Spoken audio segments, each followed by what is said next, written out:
सिर्फ प्रेस को मिस नहीं करनी चाहिए थी। लेकिन अखिलेश जी, अगर बात की जाए तो जिस तरीके से अमानवीय व्यवहार भारतीय नागरिकों के साथ अमेरिका ने किया, उसको लेकर के कल आप लोगों ने संसद में प्रोटेस्ट भी किया। क्या जिस तरीके से आप लोग आवाज उठा रहे हैं, ये आगे भी देखने को मिलेगा सदन के अंदर? भारतीय जनता पार्टी की कुछ चीजों की तो पोल खुल गई, और पोल इसलिए खुल गई कि हमने और आपने वो डंका बजते हुए देखा था जी।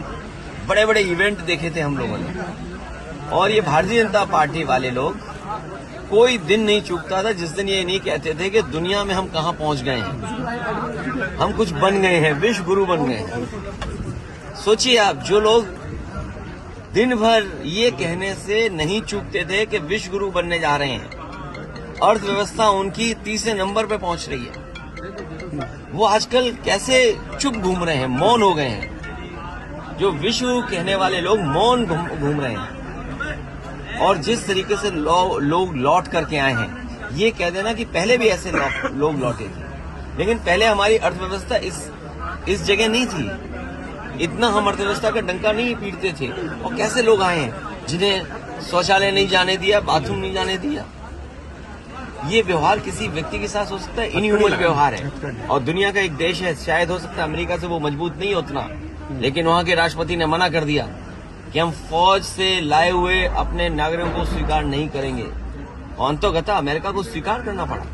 क्या भारत इतना कमजोर हो गया है? क्या हमारा हिंदुस्तान इतना कमजोर है?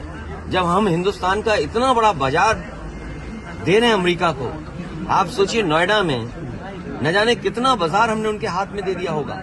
हम कहते हैं हमारे लोग इलीगल पहुंच गए, वहां पे इलीगल इमिग्रेशन हो गया। तो किसकी नाकामी है? ये सरकार की नाकामी है, जो क्वालिटी ऑफ लाइफ या उनको बेटर अपॉर्चुनिटी नहीं दे पा रहे। अगर उन्हें बेटर अपॉर्चुनिटी यहाँ मिल रही होती, क्वालिटी ऑफ लाइफ बेटर यहाँ होती, तो शायद वो 50 लाख और 1 करोड़ रुपए दे करके नहीं जाते। पंजाब के तो चलो 50 लाख रुपए की सुनने में आ रहा है दे करके गए हैं, लेकिन गुजरात वाले तो 1 करोड़ रुपए दे के गए हैं। कम से कम सरकार को जो पैसा दे करके गए हैं, उनके सरकार को पैसे वापस कराने चाहिए। और जिस उम्मीद के साथ वो लोग गए थे, घर परिवार के लोग, वही नहीं, भारत के और भी लोग हैं जो अपनी क्वालिटी ऑफ लाइफ बेटर जीना चाहते हैं, जॉब्स चाहते हैं, नौकरियां चाहते हैं, अपने परिवार की सिक्योरिटी चाहते हैं, अपने परिवार की प्रॉस्पेरिटी चाहते हैं। उनको सरकार मौका दे। अगर मौका नहीं देती है तो ये जो अर्थव्यवस्था में आप दिखा रहे हो ना कि हम किस ऊंचाई पे पहुंच रहे हैं, आप कुछ लोगों को ऊंचाई पे पहुंचा रहे हो, आम लोगों को उस ऊंचाई तक नहीं ले जा रहे।